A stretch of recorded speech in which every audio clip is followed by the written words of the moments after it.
Friends, today let us question something that most people never question. Why are you so busy? No, really. Look at your life. You wake up and immediately reach for your phone. You fill every moment with tasks, entertainment, conversations, plans. You schedule your days so tightly that there is no gap, no pause, no empty space. And when there is a rare moment of nothing to do, you feel uncomfortable, restless, almost guilty. Why? What are you running from? I will tell you what. You are running from yourself. And the tragedy is, you do not even know you are running because the running has become so normal, so constant, so automatic that it feels like living. Watch yourself carefully. The moment you are alone, truly alone with nothing to distract you, something inside you starts to panic. You grab your phone, you scroll, you message someone, you turn on music, you plan tomorrow, anything to avoid the one thing you fear most, meeting yourself. And it is not just you. Everyone is doing it. People work 60 hours a week, not because they love their jobs, but because work gives them an identity, a purpose, something to hide behind. People surround themselves with friends not because they enjoy company, but because company protects them from solitude.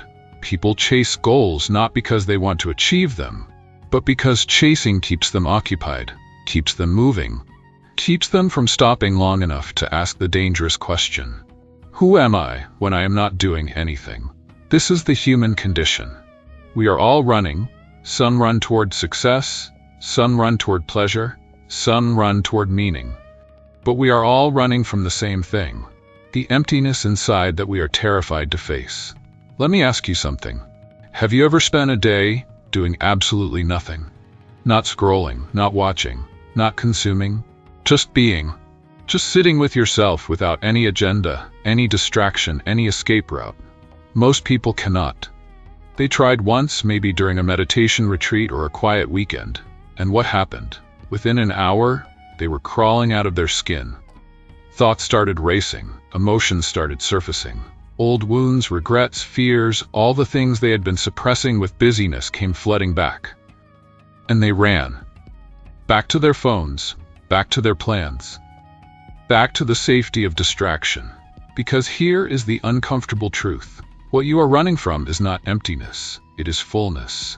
It is everything you have been avoiding feeling, thinking, acknowledging about yourself. Your mistakes, your pain, your loneliness, your lack of purpose, your mortality. All of it is there, waiting in the silence, and you would rather do anything than face it. Let me tell you about Professor Lloyd. One day, Professor Lloyd was sitting in a coffee shop doing absolutely nothing, not reading, not writing, not even drinking coffee, just sitting, staring at the wall. A young entrepreneur walked in, very busy, very important, laptop, phone, smartwatch, the whole package. He saw Professor Lloyd and felt a wave of pity mixed with superiority. He could not help himself. He walked over. "Excuse me, sir. Are you okay? You seem unoccupied." Professor Lloyd looked up slowly. "I am very occupied." The entrepreneur frowned. "With what? You are not doing anything." Professor Lloyd smiled. "Exactly. I am practicing the most difficult thing in the world, being with myself." The entrepreneur laughed nervously. "That sounds like a waste of time. Time is money, you know." Professor Lloyd nodded thoughtfully. "Yes, and you are spending all your money avoiding the one person you will spend your entire life with, yourself. Tell me, who is wasting what?" The entrepreneur had no answer. He walked away quickly, very busy, very important, very afraid. You see, the world has convinced you that productivity is a virtue and stillness is laziness. But what if the opposite is true? What if all this running, all this doing, all this busyness is just sophisticated avoidance? What if the bravest thing you can do is stop? There is an old story about a monkey who lived in a forest full of fruit trees. This monkey had everything: food, shelter, safety. But he was never satisfied. Every morning, he would wake up and immediately start jumping from tree to tree, branch to branch, always looking for the next fruit, the next thing, the next distraction. One day, a wise old turtle saw him and asked, "Why are you always moving? Why not rest and enjoy what you have?" The monkey replied, I cannot rest. There might be better fruit on the next tree. The turtle said, and when you reach that tree, what then? The monkey paused. I will look for the next one. And when does it end? The monkey had no answer. He had been running his entire life and never once asked himself where he was running to, or why. This is what happens when you fill your life with constant movement. You forget to ask why you are moving in the first place. You mistake motion for progress, busyness for meaning, and you spend your whole life jumping from branch to branch, always looking for the next thing, never stopping long enough to realize that what you are searching for is not out there. It is right here, right now, in the stillness you are so afraid to face. You know what is funny? People spend thousands on therapy trying to understand themselves. They read self-help books, they attend workshops, they follow gurus, all of this effort to know who they are. But the simplest way to know yourself is to stop and look. Just stop. But stopping is free, so people do not trust it. They think anything valuable must be difficult, must be earned, must come from somewhere else. So they keep running.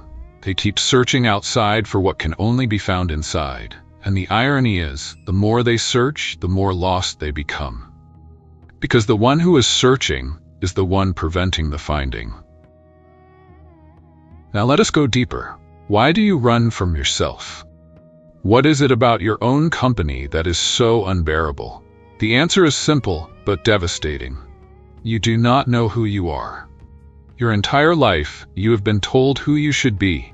Your parents told you, society told you, your culture, your education, your religion, your friends, everyone gave you an identity. And you wore it like clothing. You became the role, the good child, the successful professional, the loyal friend, the responsible adult.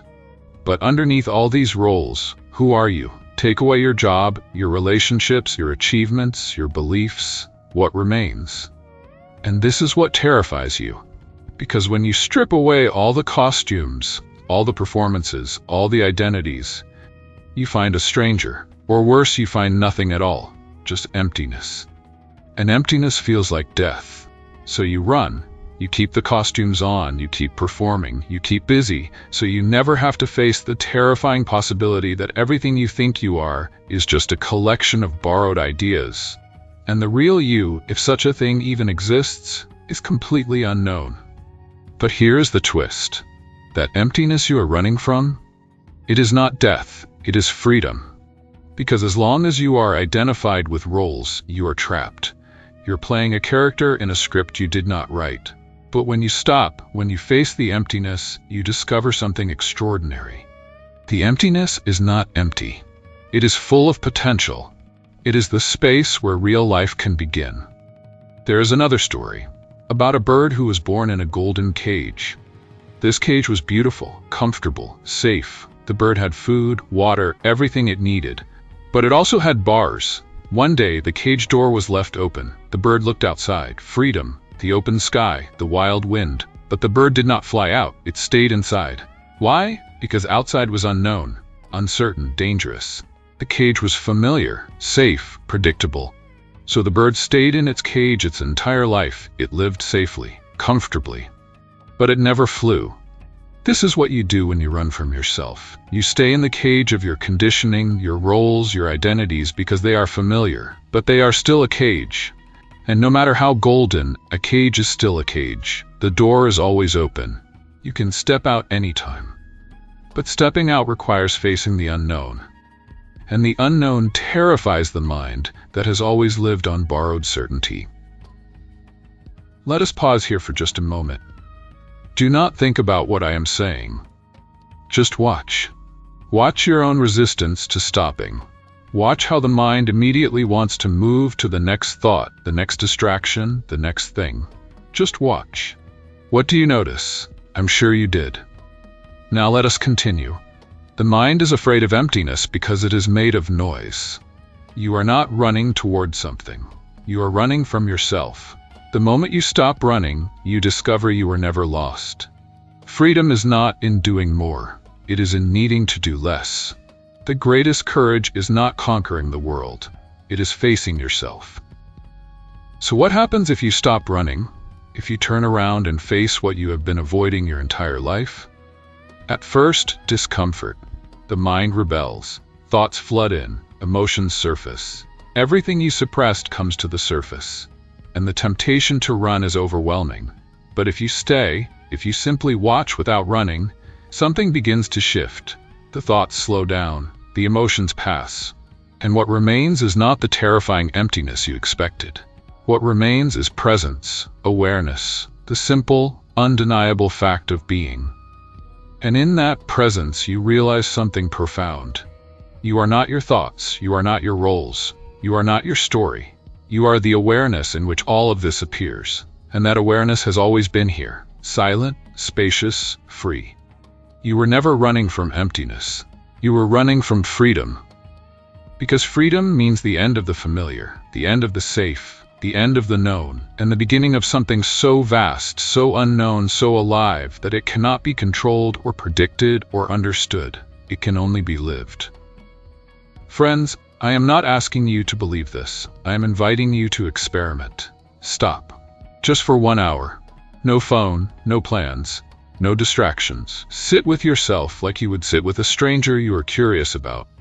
And watch what happens. Watch the discomfort. Watch the restlessness. Watch the urge to run.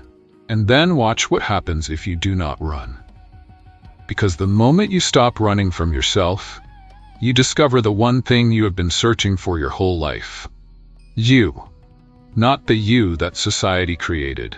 Not the you that performs and pleases and pretends, but the you that simply is. And that is where freedom begins. Thank you for listening.